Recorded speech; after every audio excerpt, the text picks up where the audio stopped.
Welcome back to the History Fangirl Podcast. My name is Stephanie Craig, and today we are talking about Veliko Tarnovo, Bulgaria's medieval capital.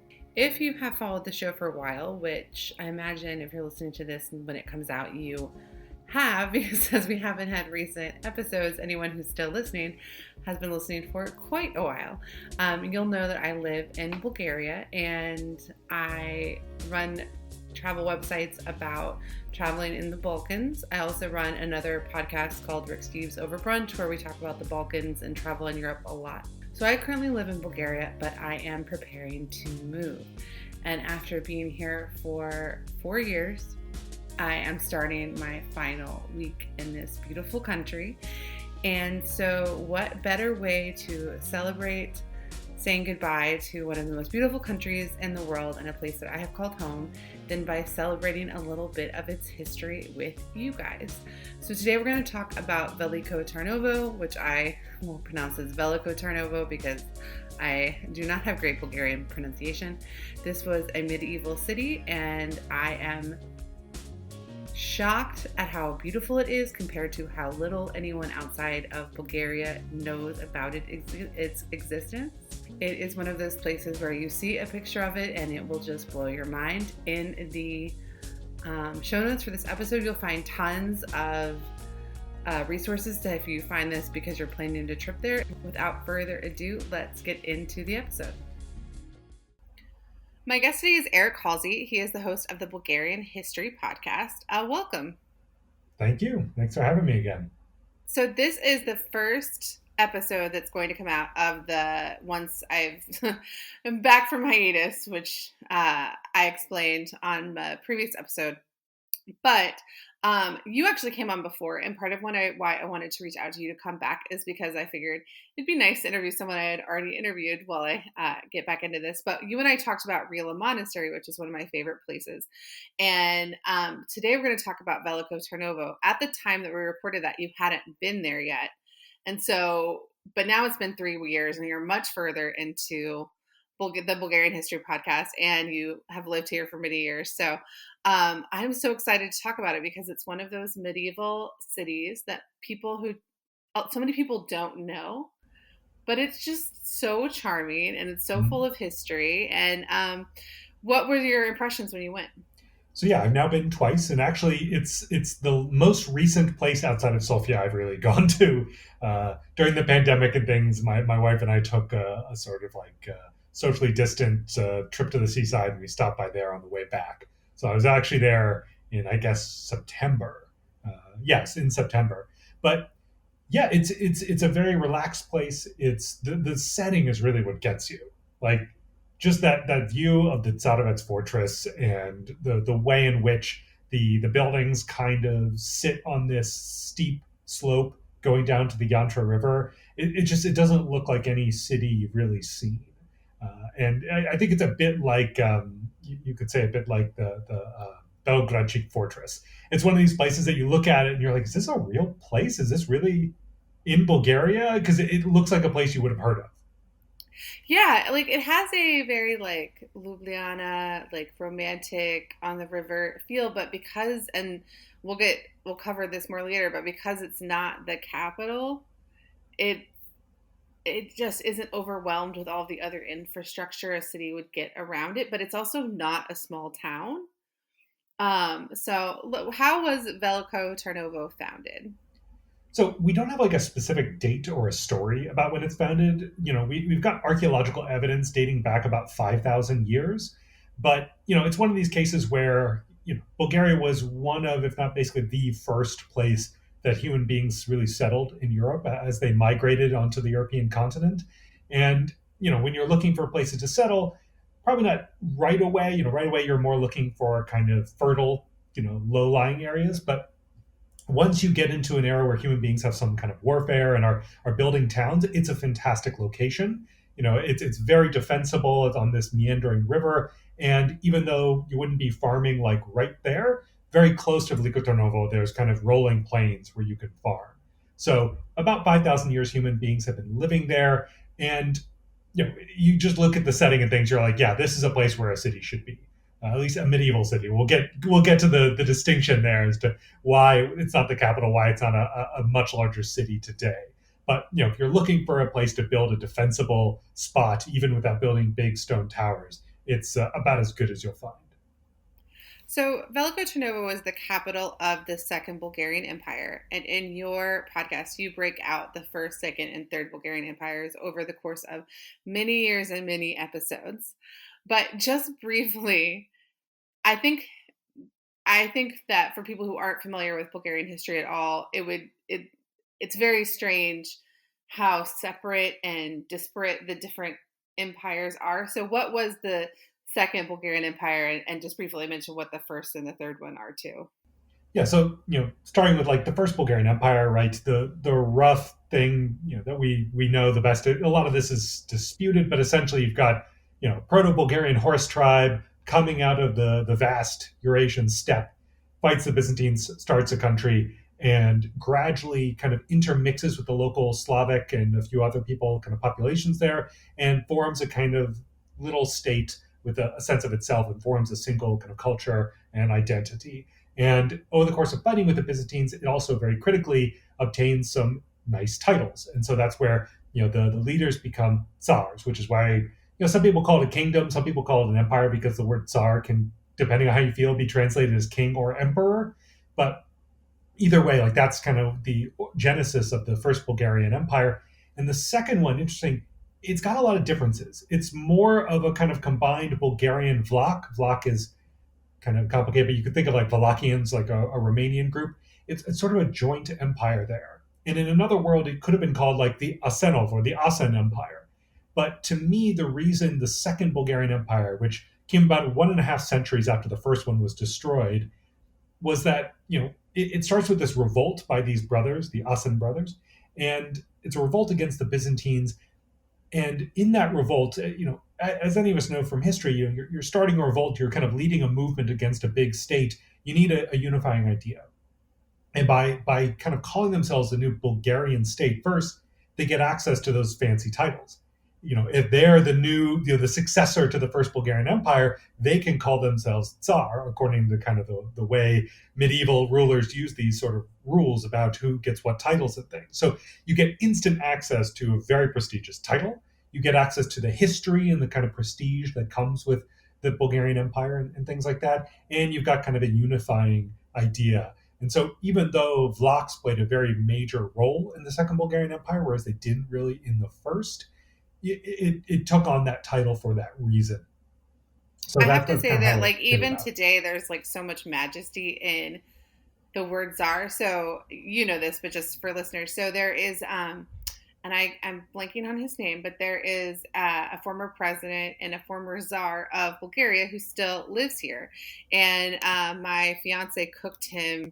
Well, they cooked him dinner at his restaurant, so he was part of the team that cooked dinner for him. And he came home and I was like, wait a minute, like, you cooked dinner for a former czar? Like, we think of czars today as like ending with like Nicholas II, but the title was, there were multiple titles given out and they did keep them very like, and so it does feel different to say czar than like king. Yeah, it's Simeon II, still alive. Interestingly enough, if I remember right, he's the last living head of state from the Second World War, because his father died or was murdered during the Second World War. And so even though he was a little kid and there was a regency, technically he was the head of state of Bulgaria during the Second World War, and he's still alive, which is kind of remarkable.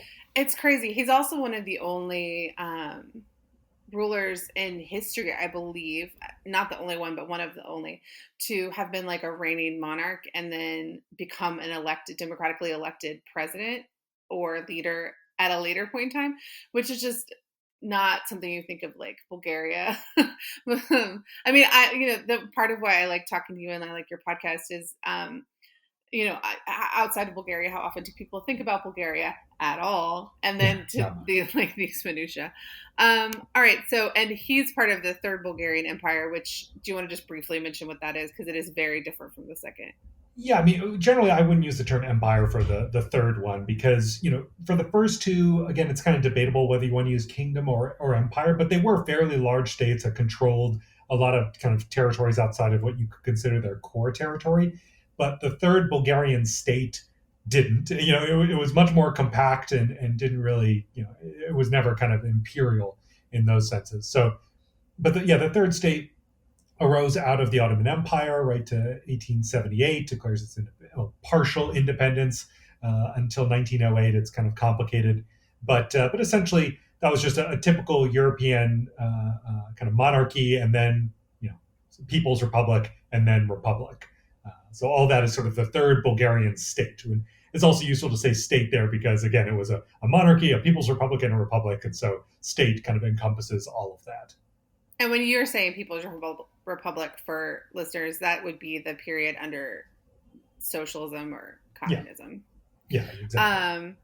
All right. So why was Veliko Tarnovo chosen to be the capital of the Second Bulgarian Empire? All right. So again, remember, the Second Bulgarian Empire came about with a revolt against taxes and the Byzantines by these brothers. And we don't know, exactly where these brothers were born. That information is a bit hazy, but they were from the kind of central Balkan mountains, aka the Star Planina. They're from that region, and so we know they were kind of nobles, Bulgarian nobles, and their power base was around Veliko Tarnovo. And so when they started up this new revolt, a part of that involved building a church, which was in Veliko Tarnovo. And in essence, you think of this, they're leading this revolt, and Veliko Tarnovo is the most prominent city in their core area. It's also, as we talked about, very defensible. It's a really good place to have a fortress. And so when you're leading this revolt, you need a new capital. It's kind of the obvious choice. And for comparison, the First Bulgarian Empire had at different times, three capitals. The first was Pliska, but by now Pliska was sort of a distant memory. It had long been kind of sacked, destroyed. It was not very prominent, and the First Bulgarian Empire, centuries earlier, had kind of moved on. And then you had Velika Preslav as the second capital, but that one, also centuries earlier, had really been sacked by the Kievan Rus. And over the course of the century and a half of Byzantine rule, it had also become fairly minor, not very important. But what was also important about those two places is that they're cities, or they were cities, on an open plain. Those were remember that First Bulgarian Empire was founded by kind of steppe horse warriors. And so they built their cities on wide open plains, which makes sense for them. But, by now, Bulgaria had evolved into a more traditional kind of feudal medieval state. And for them, they no longer had that strong connection with horses. And so having your capital in a hard to defend wide open plain didn't make sense anymore. And so that was the spot. And the third capital that they also didn't choose from the old empire was Ohrid, which was outside of their area of control, very far outside of it. So that wasn't in But one of the most beautiful places in the world. And if you come to Bulgaria, if you find this because you're going to Bulgaria and you want to go to North Macedonia, don't skip Ohrid. And you've recorded an episode of the Wonders of the World podcast about Ohrid, and my business partner from Sofia Adventures, Allison, was on to do the travel part of that episode. So you guys, if you're listening to this because you're coming to Bulgaria and the Balkans, you should go check out that episode too, because it was really good. Yeah, that was ages ago, but that was a lot of fun, and Ohrid is pre-pandemic. Can't get enough of it. Yeah, it's a million years ago. When they created Veliko Tarnovo as the capital, or when they came in and decided to use it as capital, they built up these fortifications, which I think you already mentioned, Zarovets. What was the city like? What were some of the important landmarks there? So the central part of the city was definitely Zarovets, which if you go, you'll see it's been kind of restored. I think it was around the 70s when they did most of the work, kind of rebuilding and restoring what's there. But essentially, so you've got a meandering river, this river Yantra, which forms, I'm not trying to describe, it's almost like a big Y, but not dipping down that far at the top. But it forms this big area, and except for one little section, almost all of that is pretty steep. So you've got the river, a steep slope, and it comes up to this top point. And so essentially they built a fortress there with a kind of drawbridge and a single entryway. And in the top middle, they built this church, not the one that's there now, that was built later, but they built a church that was kind of the central church of the Bulgarian, the Bulgarian church, the independent one. So you had that. And then, where those walls kind of ended, in a few places in between the walls and the river, there was some kind of flat land. And so some people lived down there. And like that's where you had the Frankish, i.e., the kind of Catholic quarter of the city.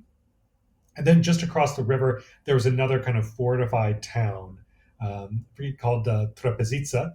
And that's there and around there is where you had kind of a Jewish quarter, an Armenian quarter, and just some other parts of the town. And so you had, in essence, like the main fortress that had the Tsar's palace and the kind of headquarters of the church and all that kind of stuff. And then you had a kind of secondary fortified town, and then a few neighborhoods outside of the fortifications around it next to this river. But if you go there, you'll see, again, one of the kind of limitations of the city is that, it's very hilly and it's kind of thickly wooded hills all over the place. And so it's not a place where a city can really sort of expand. And so the city and the town was pretty compact. And kind of for that reason, today, the more modern part has developed kind of away from all of this, where the terrain kind of flattens out and there's actually space to build a lot more.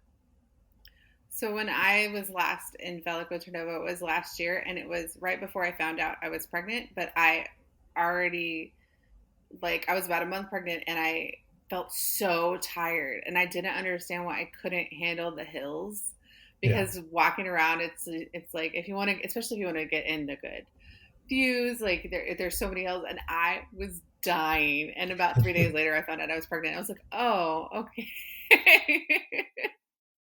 But it was shockingly hard to get around, but it makes it very defensible. What was Veliko Tarnovo like when it was the cultural capital of the empire as well as the physical capital? So yeah, it was fairly kind of cosmopolitan. As I mentioned, like you had, obviously a large kind of Bulgarian population, but you also had a Jewish quarter. You also had an Armenian quarter. You also had again, Frankish, meaning Catholic quarter. Obviously from this period, even in the Middle Ages, you had Roma people probably living there. I don't have any kind of specific information, but they were in Bulgaria at that time. And there was interaction. I mean, even one of the Tsars of the Second Bulgarian Empire married a Jewish woman who then converted to Orthodox to become the Tsarina. So you had all this, but it was also a major trading hub.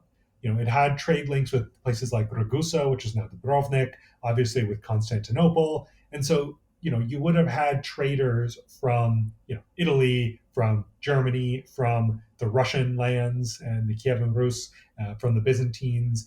And so you had different religious denominations, you had different ethnic groups, you had people from around Europe. It's a term that gets thrown around a lot, but some people have referred to in this period as like a third Rome. But to me, it's like that's kind of just like a tourism slogan or something. But it was an important religious center because it was the center of this independent Bulgarian Orthodox Church. It was an important cultural center because it was this cultural center of a decent-sized empire, which at one point really dominated the Balkans. It was a trading center and all of this. And you imagine it was very impressive. It still is today, as we know. But all that diversity, more than you would typically get from most cities at that time, and in such a dramatic location. And again, if you go there now, you'll still see this. It's almost no matter where you are around the old town, you can see this Tsarovets fortress and the main church at the top of it. And so you've got this kind of omnipresent, kind of imposing symbol of the power of the state and the church there, with all this hustle and bustle going on beneath it. So if it was so glorious at its height, like how did the empire fall? Well, I'd say, like, long story short, in the 14th century, Bulgaria, and even before that, really began to fracture. We know, like, everyone's heard of feudalism, right, from the Middle Ages, and that during the Middle Ages, compared to the classical period, that states became a lot more decentralized. And this certainly happened to the Second Bulgarian Empire. Local notables, local boyars, these kind of nobles, got a lot more independence, and a lot of them even kind of broke apart. And so the state broke into kind of smaller statelets that had various kind of feudal relationships to each other. But the central power of the Tsar and his government really declined quite a bit. And kind of then as a part of this, you had a lot of infighting. A lot of these local notables then started fighting with each other, and all the while you had the growing power of the Ottomans. And just like with the Byzantines, the Ottomans were able to kind of exploit this and, work with one local notable against the other. And, essentially, if you're familiar with the military term, like defeat Bulgaria in detail, right? Isolate and defeat each component of the Second Bulgarian Empire separate from the others. And so it's much easier to defeat them one at a time. But it was a fairly long decline. I mean, there was a couple centuries, and it was a gradual thing of this, the Tsars becoming less and less centralized and powerful, these smaller states gradually rising and falling. But by the end, you could see the empire really died with a whimper. By the time Veliko Tarnovo fell, by the time Sofia fell, by the time Vidin fell, they barely put up any resistance because, again, the state was so decentralized. It wasn't like, oh, everyone needs to gather together and fight to protect the empire and protect the Tsar. It seems that by the time the Ottomans really came, they were so weakened and so decentralized that people just seemed to kind of shrug their shoulders. And in fact, it was a religious figure. I think a metropolitan. I forget his exact title, but it was a member, a leader of the Bulgarian Orthodox Church who led the defense of Veliko Tarnovo against the Ottomans, not a Tsar. And so I think that's an interesting example that, like, the church stepped in to lead the defense of the city because there weren't any kind of other military political leaders who were stepping up and doing that. Well, that's interesting because not like exactly the same, and maybe this would be a good topic for us to talk about in 3 more years. But when you have the Bulgarian freedom fighters fighting in the 1870s to overturn the Turks, and you're always reading about them, and then they hid in this monastery, and then they hid in this monastery, and it seems like every monastery in Bulgaria is famous for having, Christobotev or one of his contemporaries hiding out there for a few days or weeks.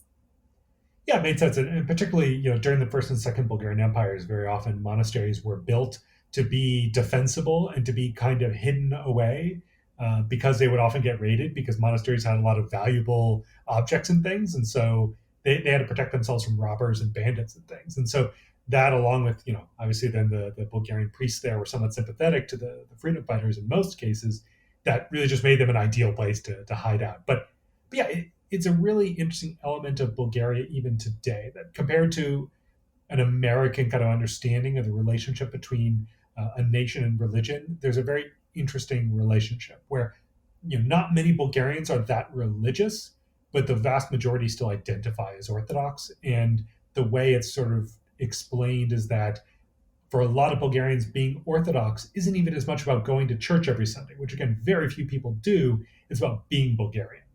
And so there's a strong connection between kind of Orthodoxy and Bulgarian identity that is a bit foreign for a lot of people who are not Bulgarians and who are less familiar with that kind of relationship.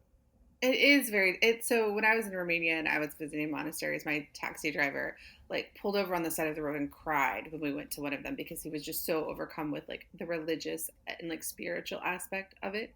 And that's not something that you see here too much. And when the Pope came, it was a really fun day when the Pope came and you just saw everybody out and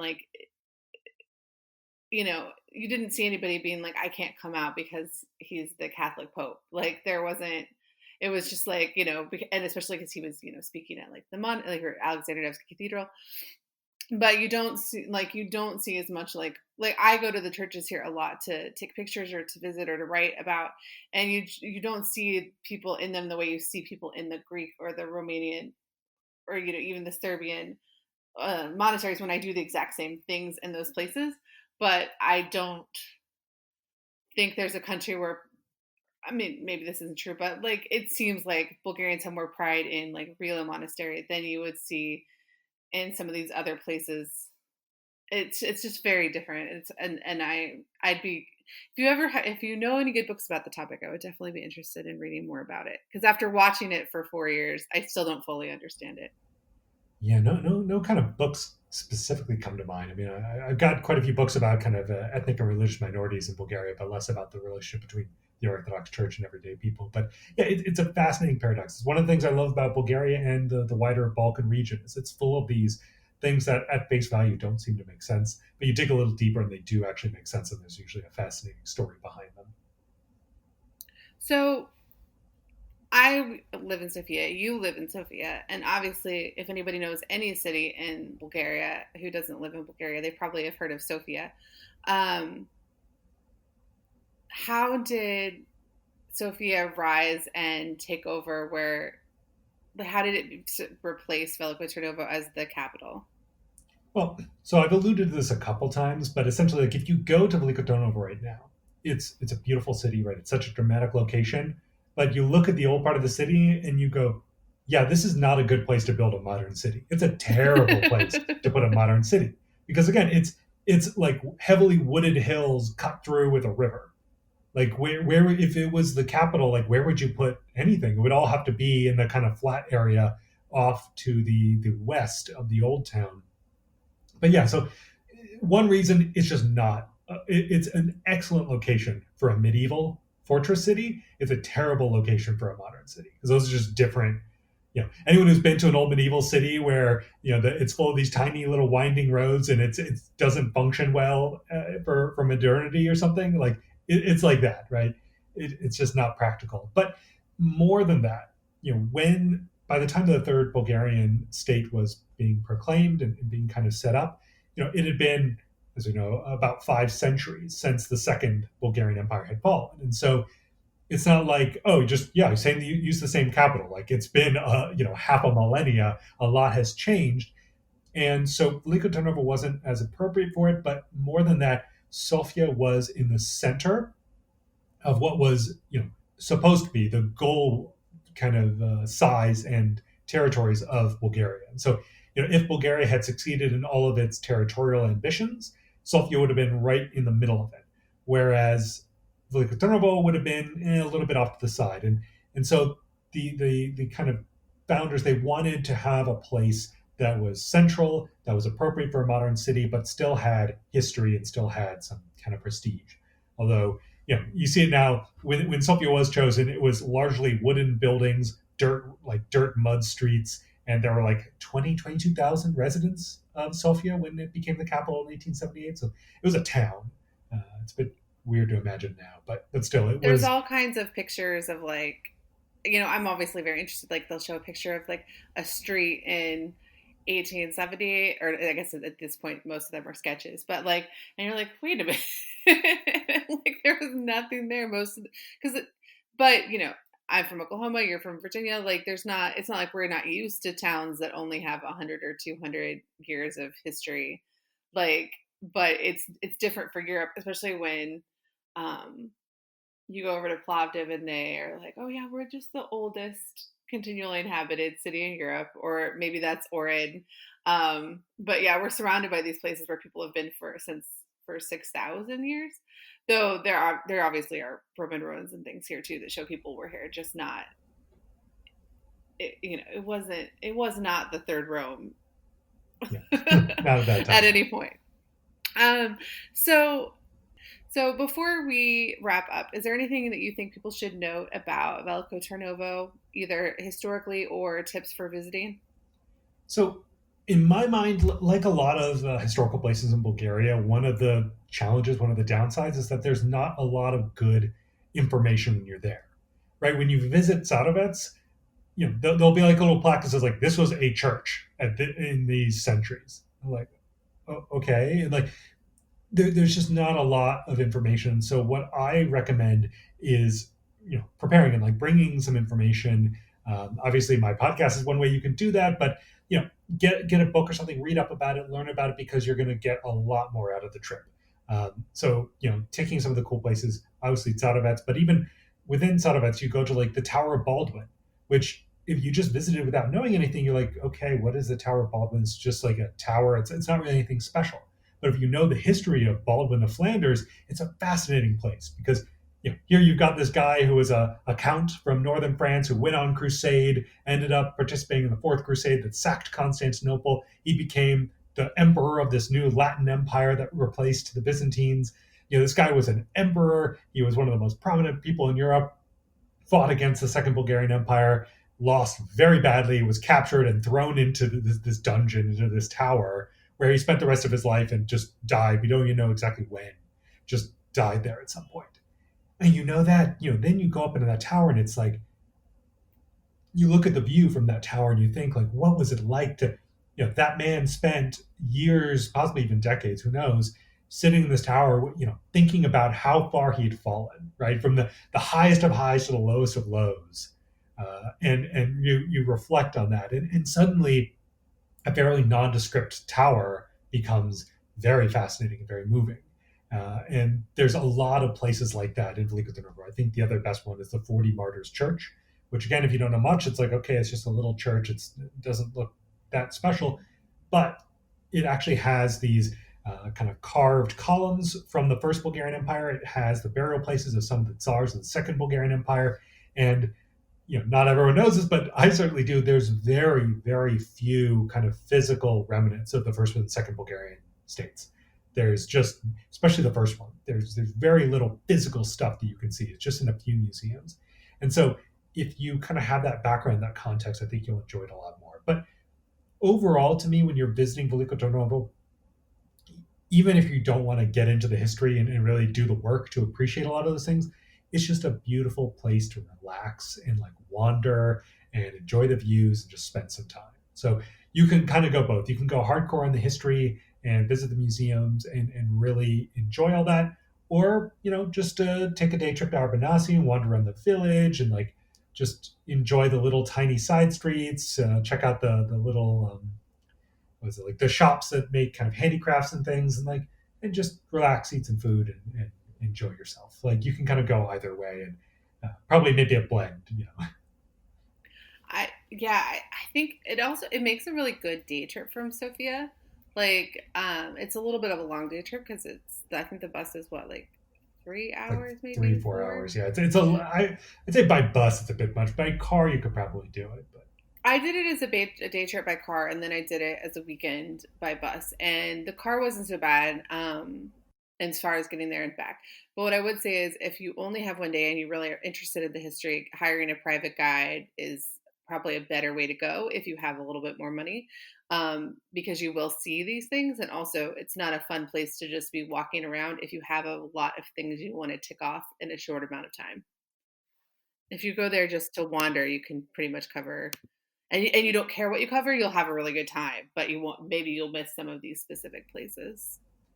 yeah, and there's also a lot of cool places kind of around there. I mean, like I still haven't been there because I haven't driven a car in 11 years, but I'm working on that. It's like Nicopolis at Istrum. Like there's a couple neat places that are short drives from there. So to me, it's a great place to base yourself for a little while. It's accommodation's not super expensive. It's not such a premium destination or something. So you can use that as your home base and visit a lot of nice places in the region. So and that kind of allows you to really take your time and go for a day trip to somewhere like Nicopolis at Istrum, come home or come back to Veliko Tarnovo and have dinner at somewhere with an amazing view and just take it all in, because that view never gets old. No, it's great. And it's funny. I didn't know I was pregnant, and it was the last time I had wine, and I was like, this wine is terrible. Like why? And then in a few days, I was like, oh, my palate is completely changed. But I was enjoying this lovely view, and I was like, how did I order a wine that I find to be completely disgusting? Yeah. But it's like now it's like, oh no, it's a great wine. It's still a good wine. It was a wine from Melnick, and but no, it was. So I have this gorgeous picture of like the wine glass over the view, but I just remember the wine, not like just the. But all right, so. I personally think Veliko Tarnovo is totally underrated, which is funny because it's even on like the Rick Steves, like obviously, I don't know if you know this, but I run another show called Rick Steves Over Brunch where we just review his episodes, and it's really fun. Oh, it's delightful. He, in his Bulgaria episode, he even goes to Veliko Tarnovo. So it's not like off the beaten path for people who come to Bulgaria. It's just Bulgaria is off the beaten path for so many people. And then are you doing 10 countries and you have 2 days in Sofia, or do you have like a week or two in Bulgaria? But if you have a week or two in Bulgaria, definitely it should be at least a few days. Yeah. It's again, it's one of those places of just seeing Tsarovets and like seeing that location is jaw dropping, and it's absolutely one of those places that you'll never forget, I think. So tell us a little bit about your podcast and how people can find it. Sure. So yeah, it's the Bulgarian History Podcast. Very easy. I love people always ask me where can I find it, and I'm usually like, well, if you Google Bulgarian History Podcast, you'll find it. But yeah, it's bghistorypodcast.com. Pretty much any of the podcast providers, everything from Spotify to Apple Podcasts to Overcast, all those you'll find it in there.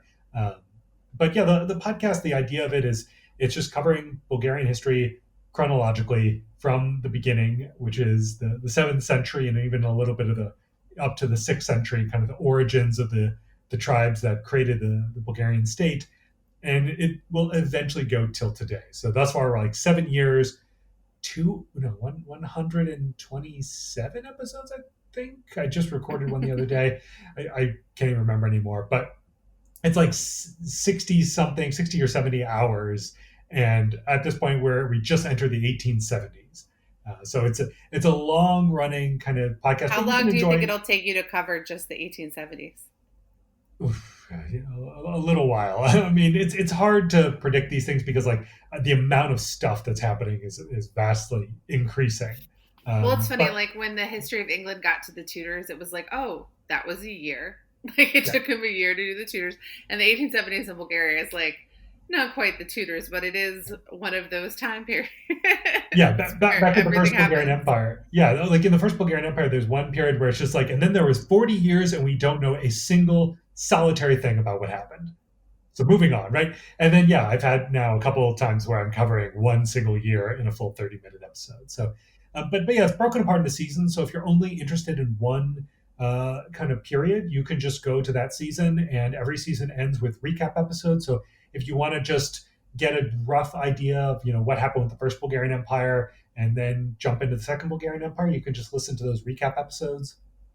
I try to make it easy to kind of get all that information, because I know my problem with a lot of history podcasts is they can be very dense and very hard to follow unless you're like really following closely. So I try to make it easier to keep on top of what's happening. I'm realizing now that you're talking, for some reason, I remember that I listened to your podcast on the drive to Veliko Tarnovo. So that's like perfect way to, or kismet or something. Serendipity. Yeah, I mean, it's a good way to get into the vibe. I mean, to me, it's like when I travel, to a new place to, explore it for the first time. Like, my biggest thing is like, I want to buy a novel or a nonfiction history book about that place and read it while I'm there, just to like soak it all in and really kind of put myself into this mindset. And to me, that's similar. If I was not me and I was going to Veliko Tarnovo, like listening to podcasts about the Second Bulgarian Empire, just to like get into that mood, get into that mindset, and put yourself in a mental space where you'll appreciate everything much more when you get there. It's like a no-brainer. It just makes everything more interesting. Well, thank you so much for agreeing to come on and being my first dip back into this show. Talking to you, it's one of those things where it's like, this is why I love this show, because I get to talk to people who know so much about all of these cool places. And I'm just so touched. So thank you so much. Thank you. Always a pleasure. And I hope some people listen to this and check out Veliko Tarnovo. It's a real gem.